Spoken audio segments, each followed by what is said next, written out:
Obviously, by now, we've chronicled a lot of the NFL mock drafts that are out there for the Falcons, but a new name has emerged for Atlanta at 16. We'll talk about it next on AJC Falcons News Now. This is AJC Falcons News Now, sponsored by Miller Lite. Here are your hosts, Brandon Adams and former Atlanta Falcon Chuck Smith.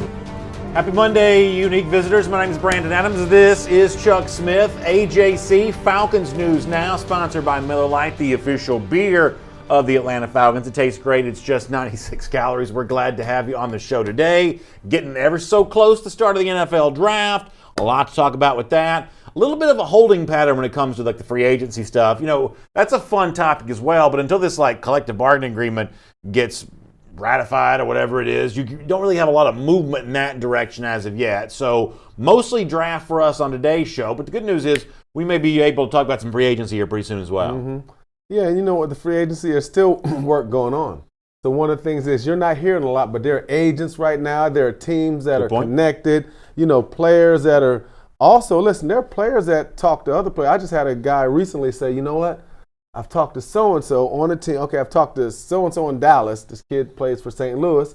And he's saying, wow, yeah, they told me there's a good spot at the 3 technique. And so when you think about it, players are also saying what we need. Mm-hmm. But right now you got agents, you got teams. They're working the system, but it's just not public. That's a very good point. Really good stuff. So we'll talk about a lot of that as we head towards the start of free agency, the start of the NFL draft. Let me begin with this, though. I love mock drafts. I could watch and read every mock draft that comes out. Honestly, the batting average of media folks picking mock draft correctly, slotting player to correct team, is probably not very good, but that doesn't stop us from at least having a starting point to have our discussion when it comes to these kinds of things. And obviously names like AJ Epinesa we've talked about now probably ad nauseum. Clavon Chason we've talked about now to the point of that's been sort of kicked around everywhere that it could be. There is a new name, though, that has popped up for the Falcons on a couple of these mock drafts. And Chuck, I want to begin our show by talking a little bit about this. Chris Trapasso in his most recent mock draft from CBSSports.com. Also Ryan Wilson, his most recent mock draft at CBSSports.com.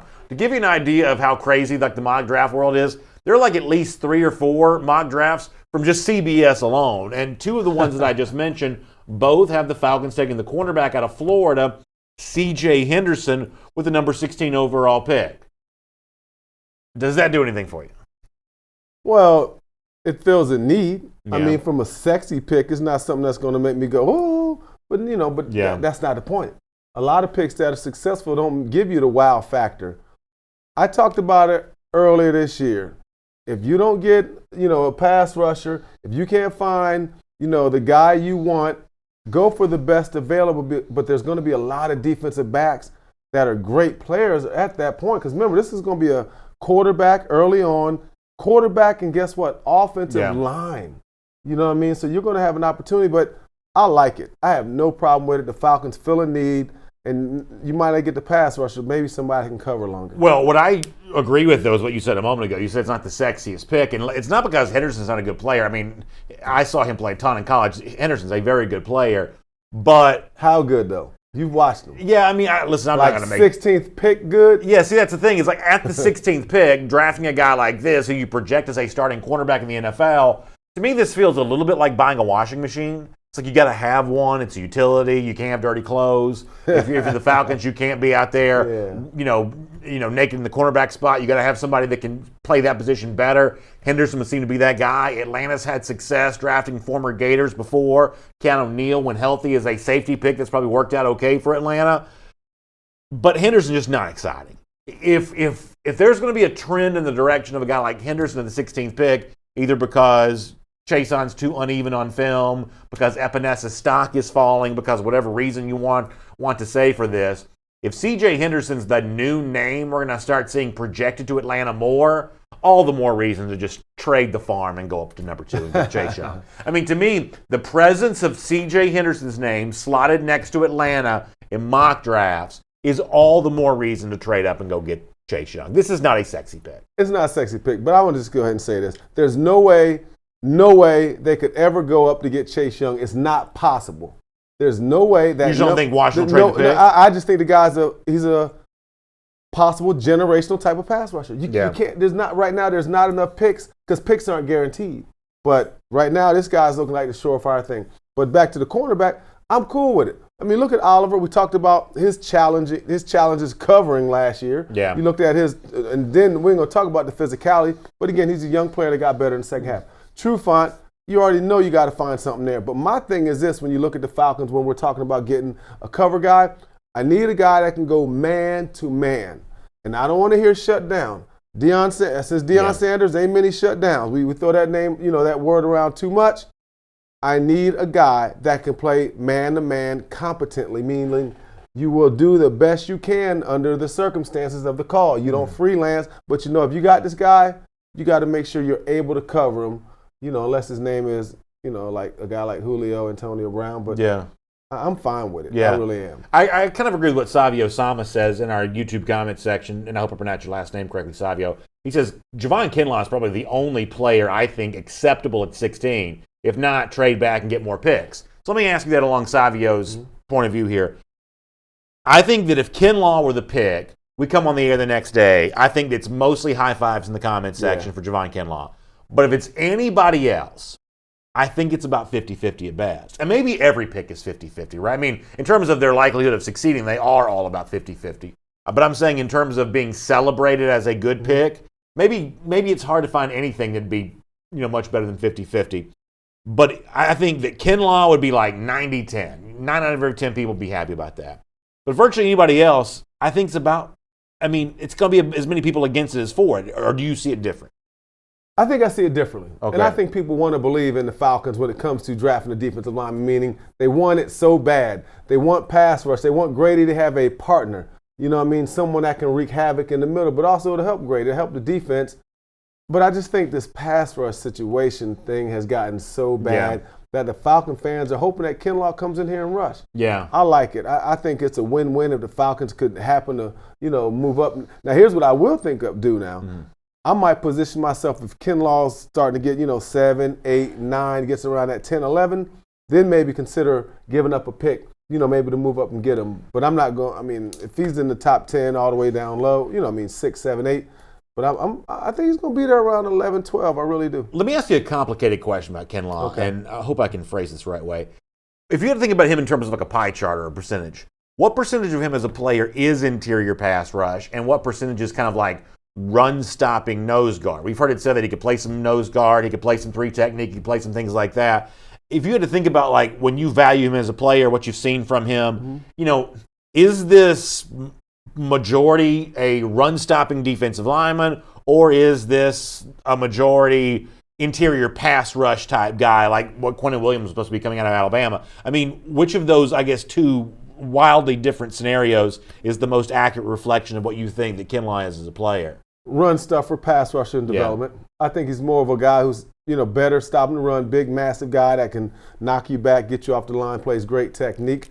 But he's in development. He doesn't have really signature moves. He's still learning. So the only way he comes in here day one and dominates pass rush is on his sheer ability and athleticism and bulk. You know what I mean? So the first thing he'll do for the Falcons is help solidify the run. Then you're able to, hopefully the D-line coach can develop him, and he will come along slowly as a rusher. Grizzly God of Sauce on YouTube says that Kinlaw would help because we definitely need to get nastier in the trenches. And that is true. And I know I've kind of argued in favor of this over the course of our time being together, but it's really funny like how not physical Atlanta is. Not physical along the line of scrimmage, not physical in the defense. They've chosen to be fast on defense. Quinn's famous phrase when he first got here was, you want to be fast and physical. But ultimately, you got to choose one or the other, right? Fast guys aren't typically as physical. Physical guys aren't typically as fast. That's not true, B. Fast guys can be physical. But Ray Lewis, now Deion's different. Deion wasn't that physical, but he get guys to the ground. But when you say most players, I'm talking about at the NFL level, most players are either a little more physical, a little more fast. It's hard to find both in the same package. I think it has to do with the position. See, I still just, again, I understand what you're saying. Yeah. If you're in Little League, but in the pros, these dudes are big and fast and strong. For the most part, there are a lot of guys that are big and fast. But what you're saying is 100% true. I do get it. But I just think in this situation, he's big and fast. This guy's big, strong, and fast, but he's unproven, which to me is what carries more weight. Yeah, I think that's probably true. And I just think that the chance to kind of add a little bit of that physicality might make some sense there. Let me get a few Facebook comments here for a second there as well. Isaiah Davis on the subject of the Falcons' offensive weapons. And, one of the things I'm going to keep coming back to is what Isaiah says there, which is one of the reasons why I think this draft is so important for the Falcons. One of the reasons why I think the free agent conversation that we have around Atlanta, to the extent that Atlanta can even be in business for any free agents, one of the reasons why I think it's so important is that I don't think 2020 has to be a lost season for the Falcons. I think there are enough offensive weapons in place. Now, the running back position is kind of a mess right now, but in terms of what you have at receiver, what you have at quarterback, you're probably about to lose your tight end, but let's just stay with the receiver and quarterback for a moment. What you have there, quarterback throwing to targets, I think that you can take advantage of that and have a still successful season in 2020 if you can put the right pieces around them. Replace Austin Hooper if that's indeed what's going to go down there. Find yourself a starting running back. Do something to build up the defense a little bit. I don't think 2020 has to be a lost year for Atlanta, just on the basis of, as Isaiah mentioned in our Facebook comment section, the fact that there are some weapons in place for this offense right now. But what is success? When you say success, what is a successful season for you, Brandon? And then I'll kind of elaborate. Well, I think it starts with getting back to postseason. Just postseason. Compared to where Atlanta was a couple of years ago, that's obviously watered down. But compared to where Atlanta's been the last couple of years, that'd be the first step towards feeling better about things again. I mean, I think if they make the postseason, even if they lose in the wild card weekend, if they make the postseason in 2020, Dan Quinn's probably not getting fired, right? Because, I mean, if that'd be the case, it would just fire him last year. But if they don't make the playoffs, you got to think that Dan Quinn and Thomas Dimitrov, how do you come back and explain this away 3 years in a row? So that to me seems like the line of demarcation. Postseason or not, whether you win once you get there is a different thing, but postseason or not, to me, feels like the line of demarcation of, do you keep your job or not?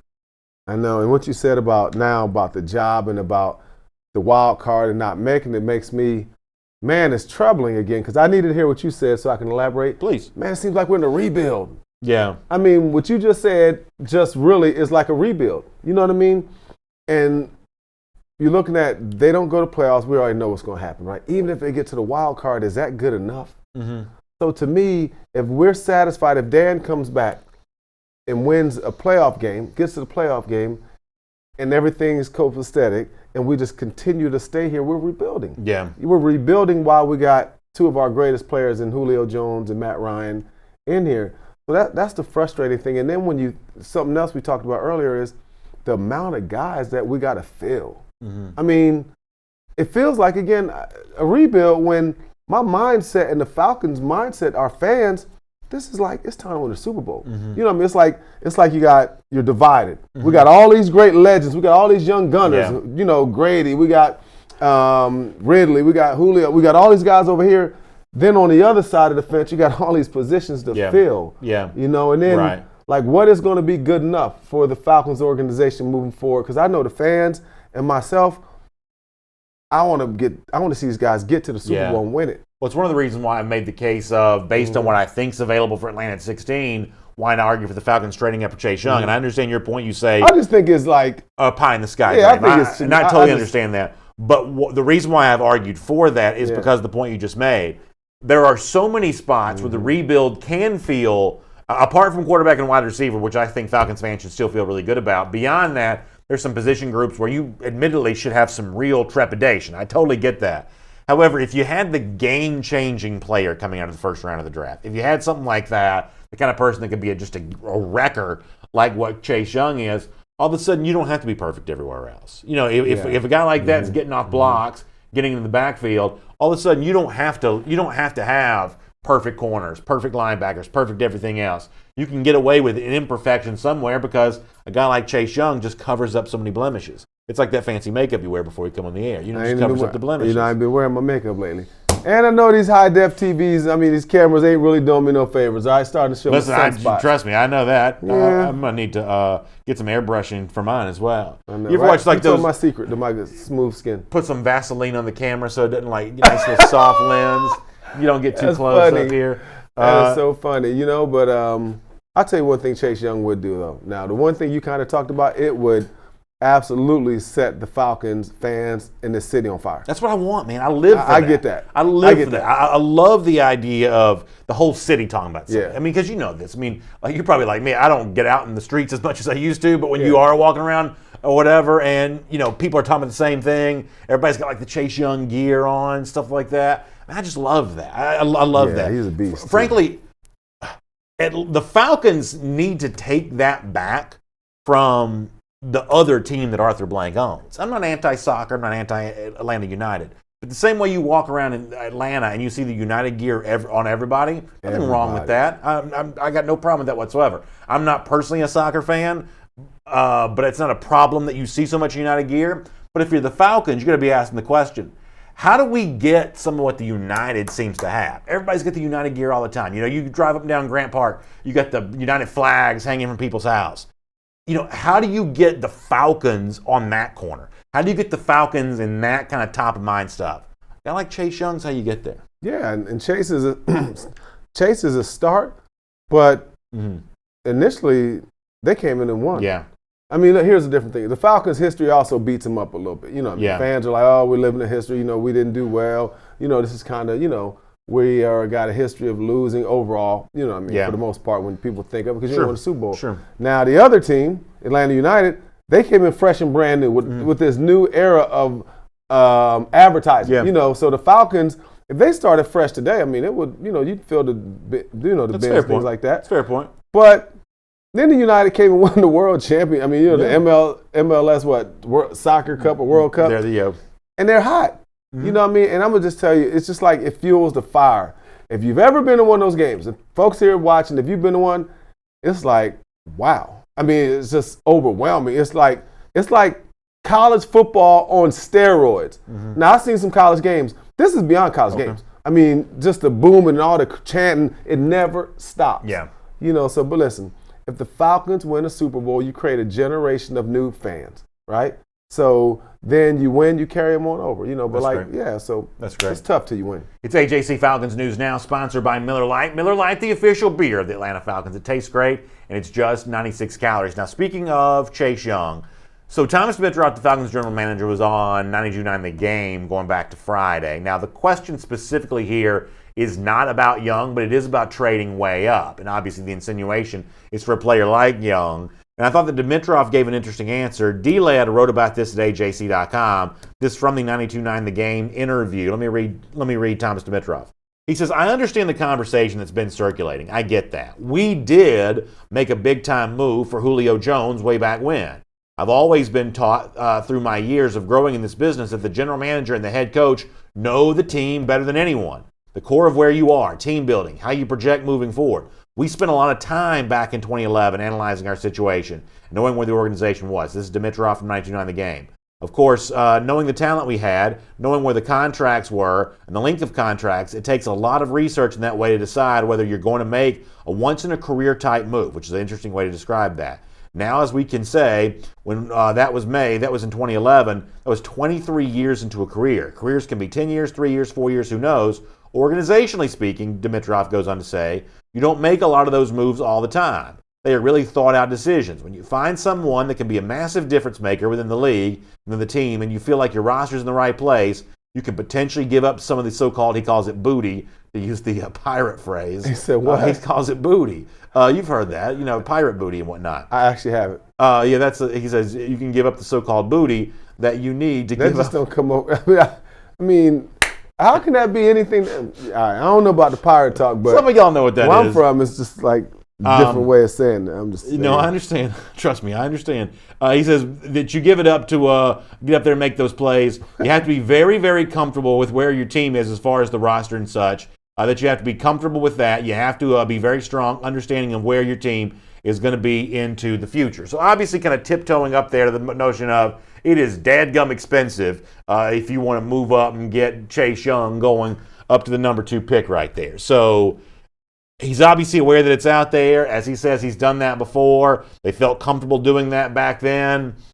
I'd argue if you don't trust your GM at this stage of his career to make this big-time move up, if that's what Atlanta really needs, then you should have just replaced him at the end of last season. You know, what I don't want to hear is, oh, you can't let a general manager who's on thin ice, a general manager who was on the hot seat, you can't let him mortgage the future for a trade like this because that's too short-term thinking. Some people are going to say that. If that be the case, then you shouldn't even have him in your employ anymore. If you trusted him to do this in 2011, then you ought to still trust him to do this in 2020. There's no guarantee it'll work out. And if it fails, it is a huge, huge miss because of all the draft picks that you lose.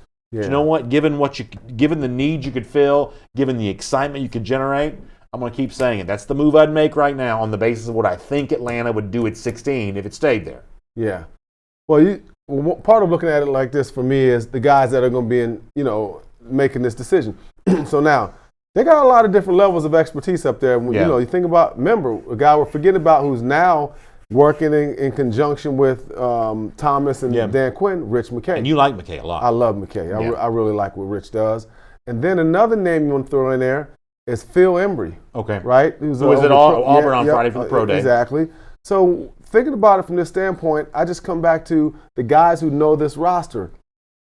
Is our roster one they believe can win a championship, right? All those holes that we've talked about at cornerback, we've talked about from a pass rush, are we ready to go and get this guy, and we are ready to take that next step? Mm-hmm. So for me, here we go straddling that fence again. Are our guys top-notch guys that we've always thought they were? We've drafted them, we've developed them, we brought them in.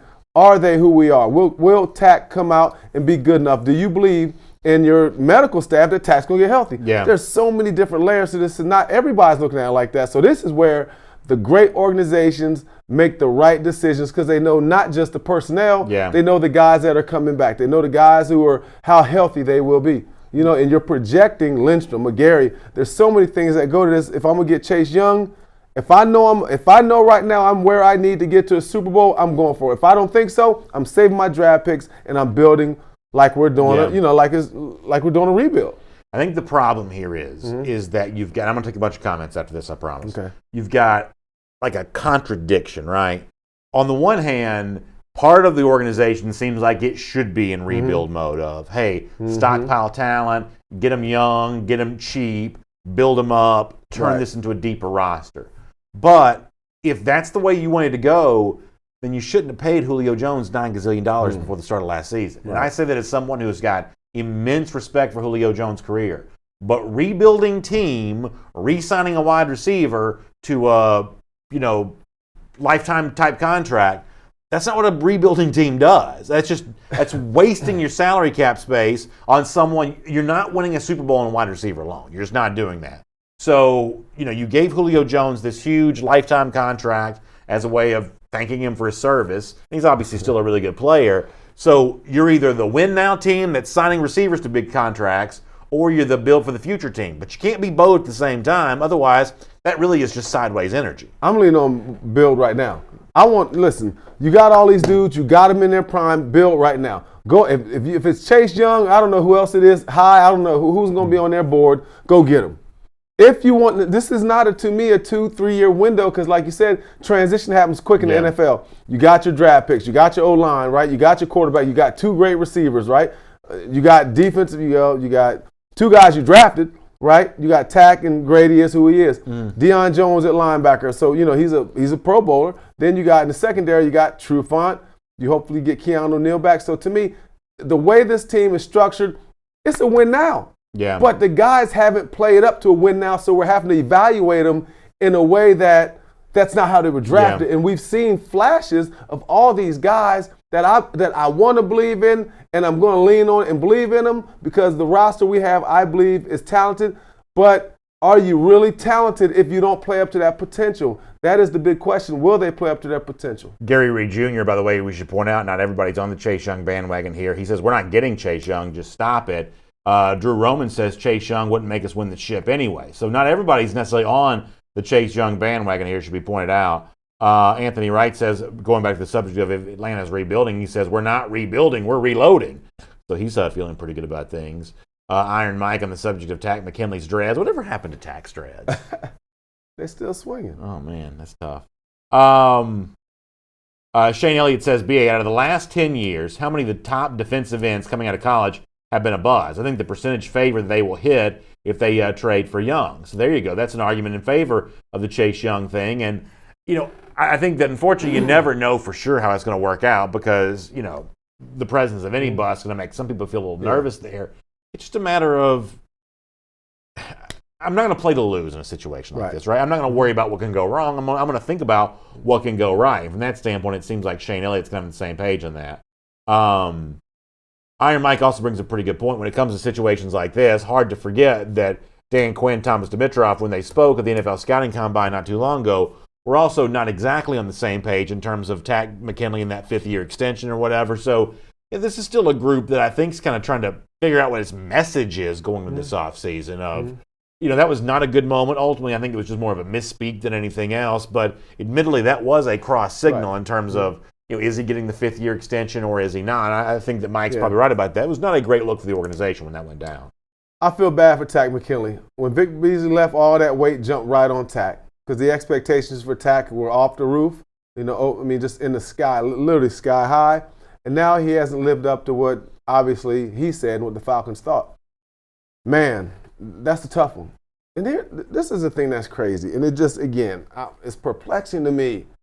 We get these guys, and then you look at it, we're literally counting this guy out. I mean, right now, when you think of the Falcons, no one's even talking about Takk McKinley. Yeah. No one believes that he will get healthy enough to come back. And I told you, there is a way for Takk to come back. He's got to learn some finesse moves and stay away from power. There's a reason you got to stay from power because the term bull rush is gone. We'll talk about that later. Okay, there is no more bull rush according right now with the NFL Rules Committee. It has been changed. I'll tell you a little bit more. I'd love to hear more about that. That's awesome. Here's what I'll say, and you remember this, Chuck. You know this very well, that it's a different position, but if you go back and look at the early stages of Roddy White's career, Roddy White was considered a bust. No question. He was called a guy that had too many drops. This was a guy that Falcons fans were ready to move off from. And it's really that first year prior to Matt Ryan in the post-Michael Vick era when the quarterbacks were, you all know who. Yeah, right. Post-Michael Vick, that White stepped up and became, I think it was 1,000-yard receiver in that particular year, and it was actually a very comfortable weapon for Ryan to throw to in his rookie season, and then the rest was history after that. He goes and becomes a Ring of Honor member. But there was at one point in time that in a show like this, we would have been sitting here calling Roddy White a bust and wondering when the Falcons were going to replace White, move off of him. Now, I'm not saying that the path to success for McKinley is quite as clear as it turned out to be for White way back then, but there are examples, even in relatively recent Falcons history, of calling a guy a bust, questioning when they're going to move on from him, only to have that guy shake off the cobwebs and become, I think, in White's case, a truly great player. Well, yeah, and I'll tell you this, when we're talking about White, Roddy, I remember like it was yesterday. I remember being in the booth, being a part of the Falcons broadcast crew. I don't know if it was Mike Vicky threw a bomb. It was like 60, I don't know who the quarterback was. It was like 60 yards. It was beautiful. I mean, it was in the air. It was softly floated. Roddy was running, and all of a sudden, he dropped it. Yeah. And I remember Jim Mora jumping on his knees, acting like he was, just broke up and praying. So negative. But that, to me, when I think about the development, when Roddy changed around, after that, he was just rolling. Roddy White was considered at that time a bust. Yeah. And this is well documented. But then there's something to be said about now the mind frame of a guy that can transition. But in all fairness to Takk McKinley, Roddy ain't been beat up. You know what I mean? And some of that real quick on another note. By all means. Another note. Roddy, I know we call you a bust back then, but there was a quarterback that was in the playing quarterback that wasn't exactly doing what he's supposed to do. So the quarterback in that era affected all those guys, whether it's Algie or anyone like that. But Takk McKinley, hey, man, it can be done. Yeah. It can be done, and I've seen it be done. I told you the Bud Dupree story, right? One of the best pass rushers now in the NFL. Bud Dupree, he'll tell you, for 3-4 years, man, Bud fans, there's no one more passionate than Pittsburgh Steelers fans. Bud never reached his potential in their eyes. 10 sacks is what it is. Like Takk promised 10 sacks last year. But the last couple of years, and Bud has always been a great rusher, but he wasn't getting the numbers. Yeah. So, I mean, the Steelers fans have been on him, and then they did his option. They gave him his option. Then he came back this year and had a all-pro type of year. He's a free agent, getting ready to get paid. So Bud's a great example for Takk that it can be done now. Bud is looked at as a prime-time pass rusher. Yeah, and I'll say in the case of McKinley, and then I want to read Willie Osborne's comment from YouTube. On the case of Takk McKinley, I think what the Falcons have done here is probably correct. to the extent that I guess I now think they're not going to pick up his fifth-year option, I don't think he's earned it. I think you've got to start talking a little tougher with some of these players. There's been too many free passes given to Falcons players by the organization. Not giving the fifth-year option to McKinley, I think, is probably the right move. But that doesn't mean that I've completely given up on McKinley as a player. I think he's got a chance to still show out this year, earn himself some more money in a new contract after that. So I'm still of the belief that McKinley can step up and become a player. I'm not giving you a free fifth-year option just because it makes me look good for having drafted you. But in terms of him still stepping up and playing a little better, I can absolutely see that be the case. Hey, let me ask you this. I had a few hits to the head, so y'all rock with me real quick. This is Takk. He's already at that point. Well, you have to make the decision on the fifth year before the fourth year begins. He's already going into his fourth year? Yeah. Wow.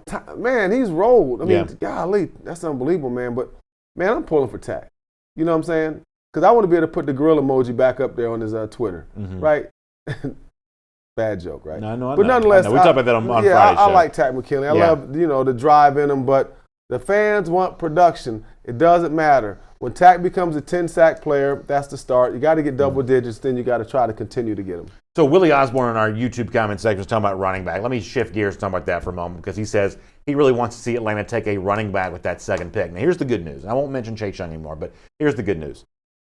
Even if you traded for Young or even if you traded up at all, there's a pretty good chance you'd still hold on to one of your number 2 picks. And the good news about that is I think that Willie's right. Assuming you're not staying at 16 anymore or just whatever else, second round looks like a pretty good spot to take a running back in this draft. Dimitrov did say Friday that he thinks that there are some obviously really talented backs in this draft. And of all the positions you could draft where I think you'd have a real chance for immediate impact, one of those second round type running backs, that's an example of that. So I'm with Willie on this. If you're looking for fast, immediate impact for the Falcons from the draft, running back in the second round with one of those 2 picks or whatever happens, assuming you can hold on to a pick, if you're able to take a second round running back, there's a real chance this offense could get a real shot in the arm from that.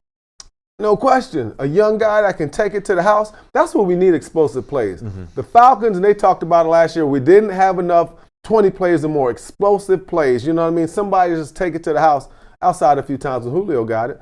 And hopefully this year Ridley will have more explosive plays.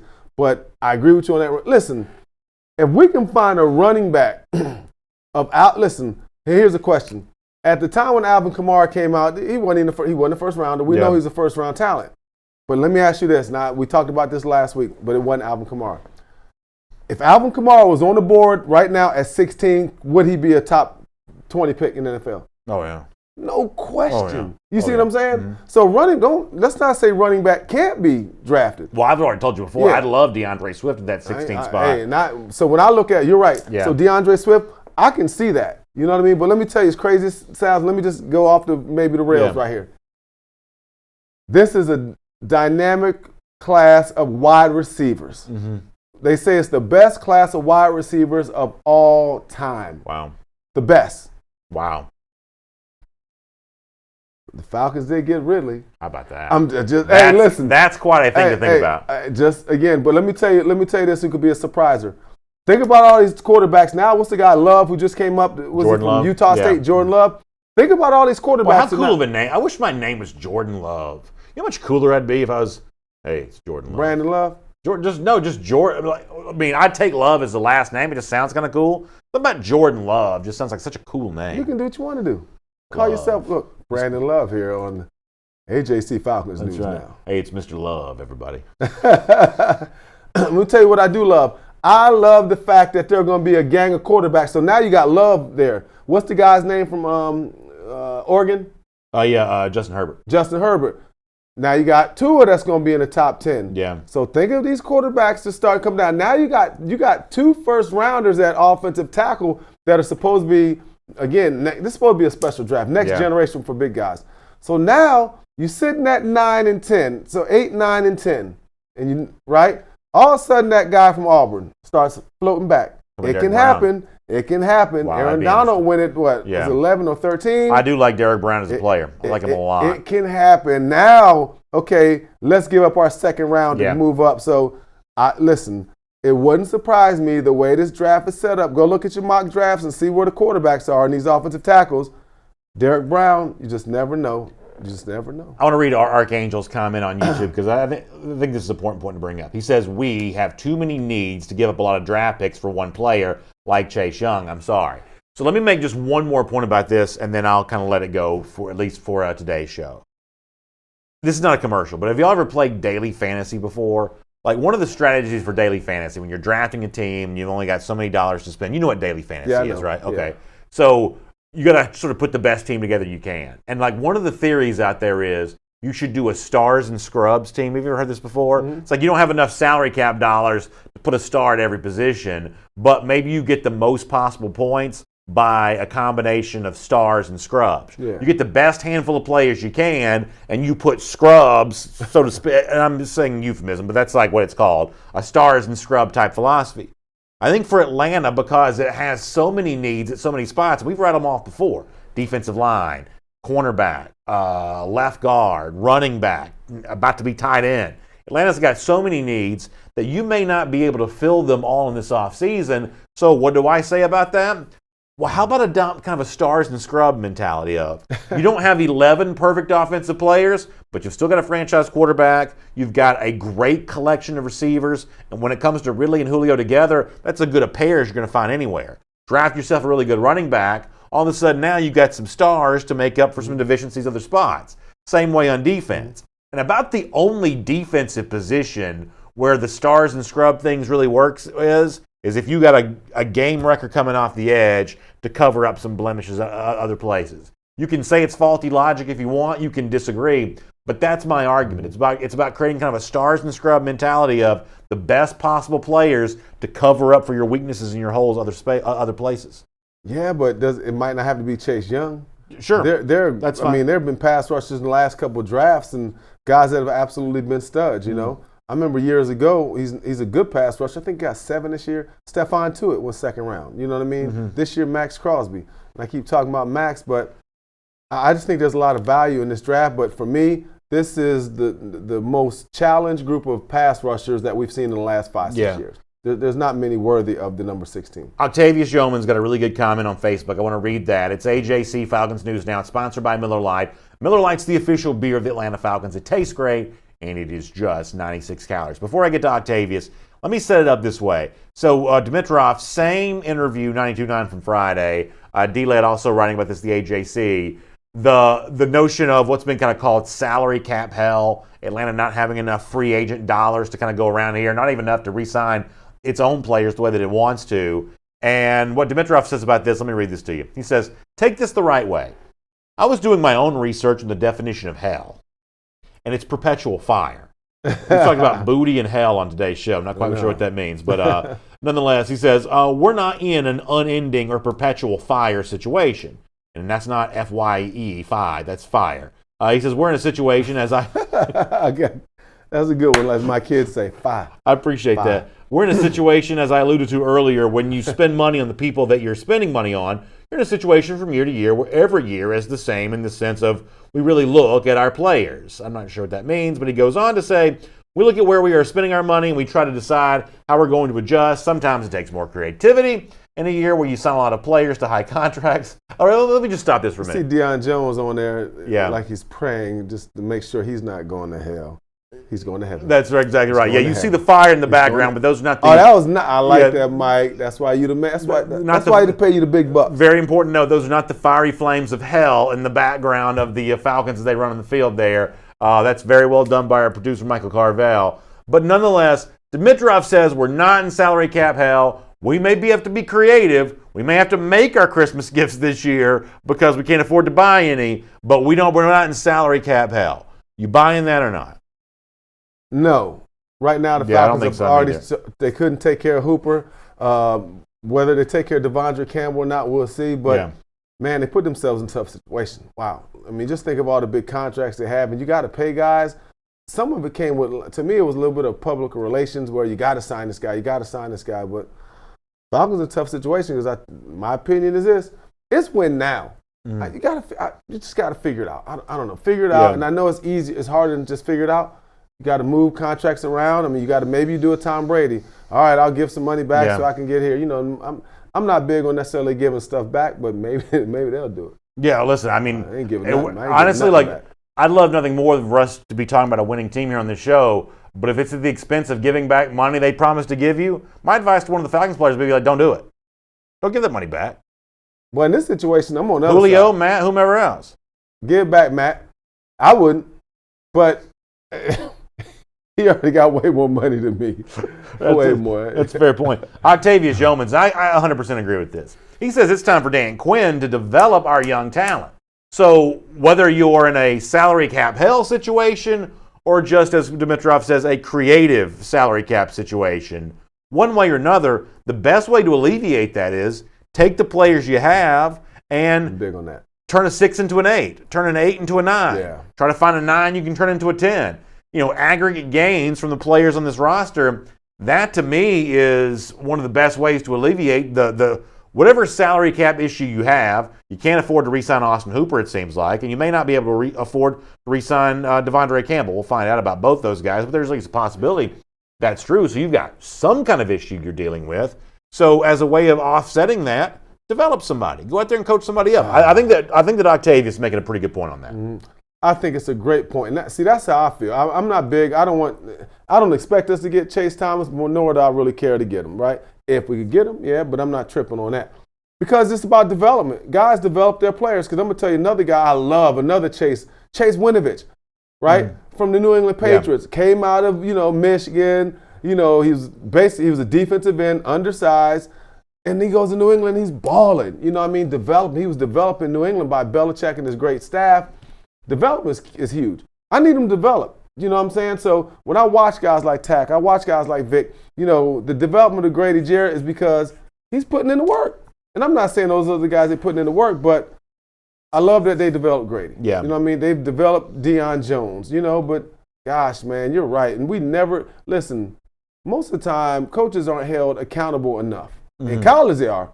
In college, them coaches are held accountable. I'm talking about the assistants. When you're assistant in college football, oh yeah. You in the blogs, people on, message boards. Yeah, message boards and fans, yelling at you at the games. In the NFL, most people don't even know who the assistant coaches are. Chuck speaking that as a man that may have lived that life at one point. What?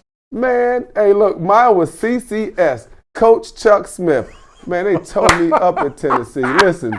You know how football fans are. I'm not joking. Oh, yeah. Look, no, when you're at Georgia, it becomes habitual. So say that this is what happened to me. The D-line coach, say if you got 12 people on the field. Mm-hmm. The fans in the or 13. Yeah, how about that? Don't even get into that. That's another story for another day. So look, say when that happens, people in college football recognize, they're watching that. You got the kids and they're like, and I remember being in Tennessee, like 12 guys might be on the field. Yeah. You hear them like, you got 12. I mean, they know. Right. In the NFL, man, for the most part, most fans, number one, they're not looking at that, not taking it away. Concession stands are too nice. That's what it is. It's like they're spending too much time in the concession stands and things like that. A lot of these college stadiums don't have the nice amenities. You just sit in the metal bleachers. All you got to do is watch the game. Yeah, you know what I'm saying? Mm-hmm. And look, most NFL fans, I challenge the Falcons fans today, which I wish I was in front of you. How many of you guys can name all Falcons assistant coaches without looking at something right now? I'm not saying go look. It's a little different, yeah. Yeah, but in college, you can name probably all Georgia's position guys. Not because you're on Dog Nation, right? But I bet you the everyday Georgia fan, they know Lanning, they know Trey, they know, I can even name them. You know what I mean? For the most part. It can be a little easier life as a position coach in the NFL where you're not getting put on blast on message boards all the time. And in college, that is true. Yeah, nobody's yelling at you. So development is huge. So now I like the fact that they brought in the Falcons. I can't even pronounce his name. The new D-line. Tosh Lupoi. Yeah, I think Lupoi's a good coach. And I'm looking at some point in time, I wonder if he goes back to college because he was such a good recruiter. That was his reputation anyway. He kind of got scapegoated, to be completely honest. My opinion on this is after the Alabama 2018 season, I feel like he got blamed a lot for what went wrong there. I almost wonder if Lupoi's destination at some point in time is not to be a big-time college defensive coordinator again. Maybe he doesn't want to be, but you just got to think, just given the fact that he was a good recruiter, he rose the ranks up to become Alabama defensive coordinator, I just wonder if he doesn't get a shot like that at some point in time again. Well, I think so, but the guy's an excellent coach. I've had a chance to watch and study with a couple coaches that use his philosophy and his techniques. I think if the Falcons players use his his techniques at defensive end, I think they're going to have a good year. They have a possibility. TJ Gibson on YouTube says, I'd rather have Dante Fowler than Chase Young. Getting Chase is going to require trading multiple first and second round picks and can possibly be a bust, while Fowler is already proven to be a good player. Do you think, we don't really have poll capabilities, but if we did, put a poll up there. Who do you think more people would rather have? Big dollars on Dante Fowler, big trade for Chase Young? Trade. I think trade for Chase Young. You think so? I wonder about that. Interesting case that TJ makes there on that one, that he likes the idea of Dante Fowler. My thing is that you just got so few dollars. If you spend that money on a big guy like Dante Fowler, you don't really have much to spread around anywhere else. Now, you'd say the same thing about draft picks, and I totally get that. It just seems like the dollars right now are more impactful to you than the picks are. Yeah, they are. And, I mean, when you look at we're talking about trying to get any kind of free agent, it's going to cost a lot of money. We are in, like Thomas said, hell, salary cap hell. But I'm a big believer, and also from Ohio State, man. I mean, they're the best pass rush program with the culture of pass rush in the NFL, meaning college football. Coach Johnson's phenomenal. The Bosa brothers came out rolling. Yeah. Chase Young. That Larry Johnson, that dude coach. He's a beast. That dude he's a coach. truth. Yeah. We're talking about the defensive line coach at Ohio State. So if you go look at all these, look at all the defensive linemen in the NFL from Ohio State. It's absolutely unbelievable. We're actually getting a good number of responses to the Dante Fowler versus Chase Young thing. Let me read a few of these. Okay. Isaiah Davis wants Dante Fowler. J.J. Green would rather have Chase Young. Jason Heller wants Dante Fowler. Isaiah Harris wants Dante Fowler. He says, give up the money. Jonathan Bell says, pay that man. Pay that man. So from that standpoint, I mean, that's not a scientific poll, I'll grant you, but that's a lot of support for Fowler right there. A lot of support for Fowler. Yeah, because they see what he can do. You know what I mean? He's proven, and we know that. College guys aren't proven, and there's always that chance for you not reaching your expectations. But what if you do? What if you come out and this guy becomes a Hall of Famer? What if you looking at right now, Joey Bosa, if he keeps going the way he's going to be on the ballot. Not saying he's going to get in. Look at Aaron Donald, generational type of talent, right? But Fowler, I will say this, he came in Jacksonville, didn't live up to the expectations, right? He lost his position to Yannick. Yeah. That's kind of interesting, isn't it? Yeah, it is funny, yeah. So anyway, things don't work out down there. Now he goes and learns a move. His biggest thing, he didn't have moves. So I'll tell you this, big influence from Yannick. Now, the guy can rush. Now, he's a day one threat to get 10 sacks in the NFL, for the Atlanta Falcons. He's huge. I love him, the whole nine. So to me, it's a win-win. But right now, you kind of know what Fowler gives you. Still the jury's out on Chase. Jacob O'Neill says, hell, go get them both. Gregory Brown says, we'll get Dante Fowler. Cedric Johnson says he thinks that Fowler will be a bust. He's choosing for Chase Young here. Brian Friedman, though, wants Dante Fowler. Toddy Jones says we can't afford Fowler. He says we can't even I just can't see the rest of his comment. But he says we can't even afford so he says he can't afford Fowler. Zach Campbell says they need to just take the best defensive player available regardless of the position in both the first and second round. That's me. I want the best available at any position that's high. I want the highest guy on the Falcons board because at 16, I want the best. One more comment from me on this topic. Boulevard B. Will on Facebook says that he thinks that Chase Young has more of a killer instinct. And I won't really comment on what kind of killer instinct I think that Dante Fowler has. I think if you do have a killer instinct, I think you show that every year in your career, not just the year before you get paid. But I won't say that he doesn't have a killer instinct. One of the reasons, though, why I would feel comfortable with a Chase Young trade, you mentioned the Larry Johnson connection. I think he's been coached up at the college level. I also think when I've seen him play, he just plays with the tenacity to get to the quarterback. It doesn't guarantee that he'll be successful, but Boulevard talks about a killer instinct. I feel like I have seen some of that from him. Well, number one, all I know about Fowler is he is a dog. He got the killer instinct. That's the last thing you got to worry about with Fowler. Now, you got to worry about Fowler knocking people out at more than just on the field. Yeah. Fowler's a beast. Not saying he's off the field, but I'm just saying his mentality is that of a backyard brawler. So, but one thing, he had a killer attitude. He's got the killer attitude, but what he didn't have is a killer move in Jacksonville. Yeah. Ooh. You watch him now. You watch him with the Rams. He got crazy moves, man. He can rush. All right, so it's AJC Falcons News Now, sponsored by Miller Lite. By the way, I've mentioned D. Orlando Ledbetter a couple times in today's show. If you want D-Led's Falcons coverage, he was in Auburn on Friday for the Pro Day. He's really all over the place right now. staying updated on everything that's going on. The best way to get all of that Falcons coverage by him and the entire AJC staff is by becoming an AJC subscriber. Now, the website to go to do so is subscribe.ajc.com/FalconsNewsNow. That's subscribe.ajc.com/FalconsNewsNow. When you get there, variety of different options. All of them include the daily e-paper sent right to your device. Laptop, phone, iPad, whatever else. You can get Sunday home delivery. You can get 7-day home delivery. You want to sit there and read it in your hand? You want to read it on your phone? Whatever choice you want, the AJC provides that. And the good news is you can cancel anytime. And the even better news is, as a way of saying thank you to you, this officially branded Falcons cooler. Of course, the AJC is a proud partner of the Atlanta Falcons. One of the ways we show that off is with this cooler. Subscribe.ajc.com/FalconsNewsNow. That'll give you a chance to pick up your very own cooler and become an AJC subscriber. I know you will enjoy that.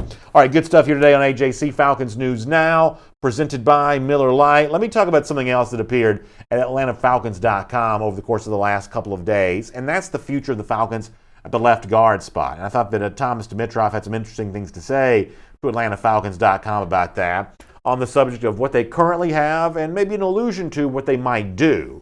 Dimitrov tells his team's official site, I think we have 3 guys that will be competing for that spot right now as it stands. Jamon Brown, James Carpenter, we've also got Matt Gono.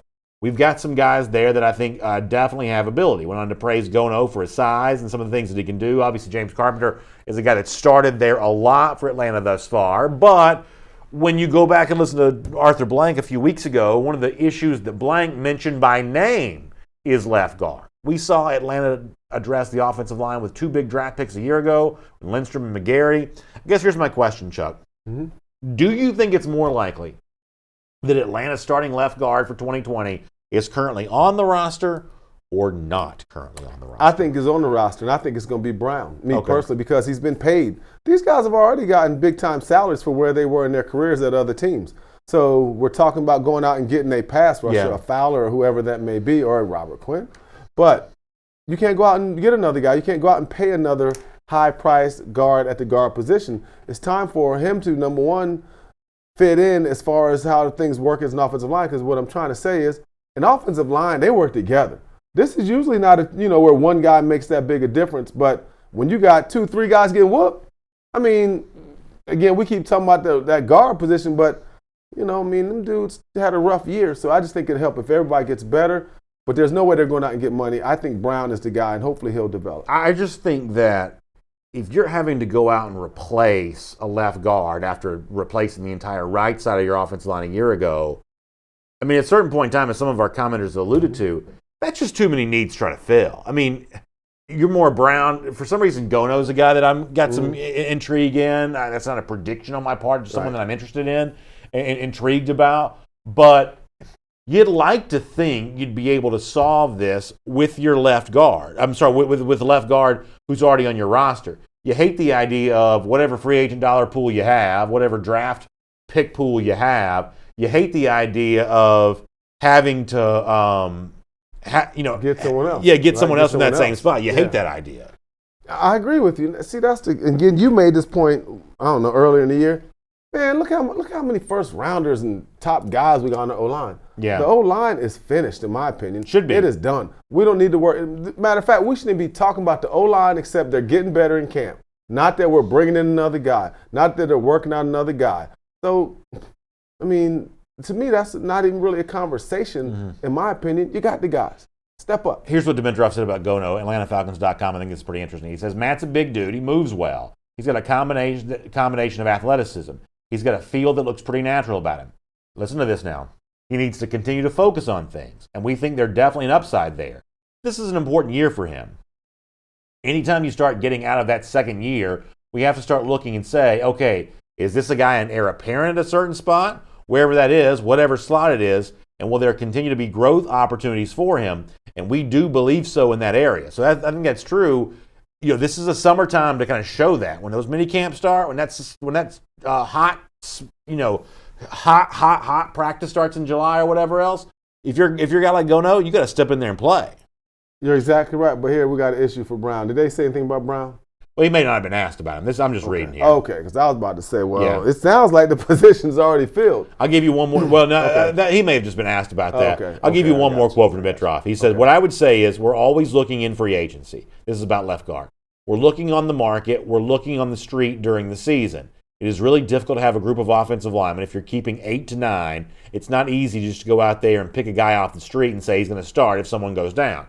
That's really important for us. We have players that we can continue to build with. And, oh, by the way, we have a draft out there that holds some pretty interesting opportunities at the offensive line position. So, not necessarily a knock on Brown, just may not have been asked about him directly. Okay, I got you. But saying we're looking at the draft, we're looking at free agency. So, one way or another, we know that's a hole.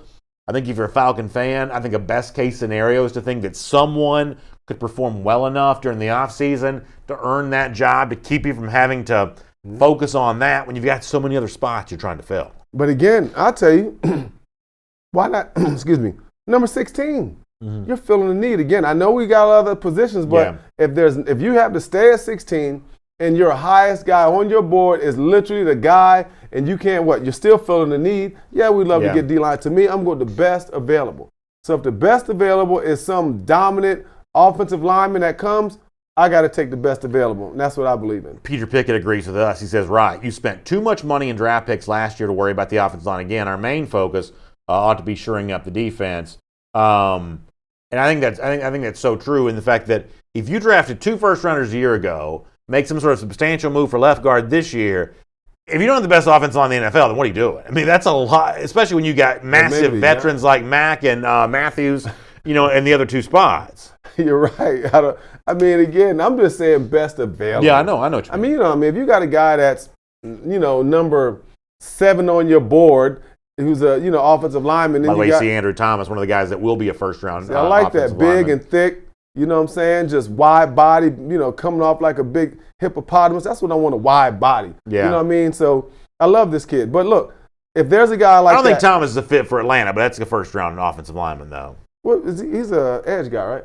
He's tackle. Tackle. Yeah. But I'm just saying. I know. But all I'm saying is this. If you got your numbers, listen, if your number 7 guy on your board is an offensive lineman, and then you got your number 20 as a pass rusher, I'm going with number 7. I'm going with the D lineman. Yeah. I'm going with the best available because we're in an interesting situation where our draft pick is. All right, it's AJC Falcons News Now, sponsored by Miller Lite. Let me finish with this for today's show, if you don't mind. This is a real concern for me because I'm a traditionalist. I like classic stuff. And, over the years, the Falcons logo's changed a little bit, but it hasn't changed that much. This, to me, is kind of a cool-looking logo. Atlanta's about to unveil new uniforms come April. I'm really worried that what Atlanta's about to do may go a similar direction of what allegedly the Rams are about to do. Charles Robinson, reporter, noticed this Rams hat for sale. I think we have a photo. Can we show this? So this is a Rams hat. This is Charles Robinson who says, this new Rams logo hat leaked on Reddit is legitimate. That's the new logo, he says. Thoughts. So I'm going to trust Charles Robinson on this, the folks over at Reddit, that this is a real hat. It certainly looks to be a real hat. Yeah. If that's the new Rams logo, that's an abomination. It's XFL. That looks awful. It looks like an XFL or an arena team. Do we have any pictures of the Rams uniforms? Do we have any pictures of the Rams uniforms? I think the Rams, what the original greatest show on turf wore, the yellow pants, the blue jerseys, the yellow and blue helmets, that is such a good-looking uniform. Why wouldn't you just wear that? Look at that uniform. I love that. Are you telling me that uniform right there is not the smoothest-looking uniform right there? Old school Rams. Because me and my wife, every game we'll say, hey, what do you think about the uniforms? I'm going to tell you what I think is just doesn't look as good. The Rams uniforms with the white horns. They don't look good at all. You see, they don't look good at all. I don't understand why they got Why would they do that? I have no idea. But the girly thing, like that uniform right there Aaron Donald's wearing right there, that is a sharp uniform. Now, can I contrast that with the sin against human nature that is this new Rams logo? How could you have the other thing as an option and then choose that? Please tell me the Falcons are not about to ruin their look. I don't know. Please tell me the Falcons are not about to ruin their look. I think they're going to try to put ATL. This is a nice little thing right here. Now, listen, there's a way you can get new uniforms and they can look better. That's a possibility. But the Rams kind of show you there's also a way to do it and kind of go the wrong direction.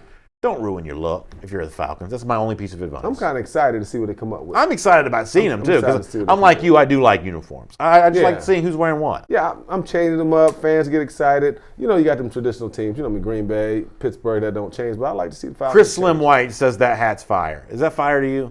It should be put on fire to me. It's not fire to me. It could be fire, but it's not fire. All right, we got to go. Hey, we'll be back Friday, 1 p.m. Eastern Time, AJC Falcons News Now. Huge thanks to Miller Lite for making it all possible. Y'all become AJC subscribers. Great way to stay up to date on whenever the Falcons' new uniforms do hit. They'll cover it for you there. AJC.com or subscribe to AJC.com/Falcons News Now to be an AJC subscriber. For Chuck Smith, I'm BA. Y'all have a good week. We'll see you back here Friday, 1 p.m. AJC Falcons News Now, sponsored by Miller Lite.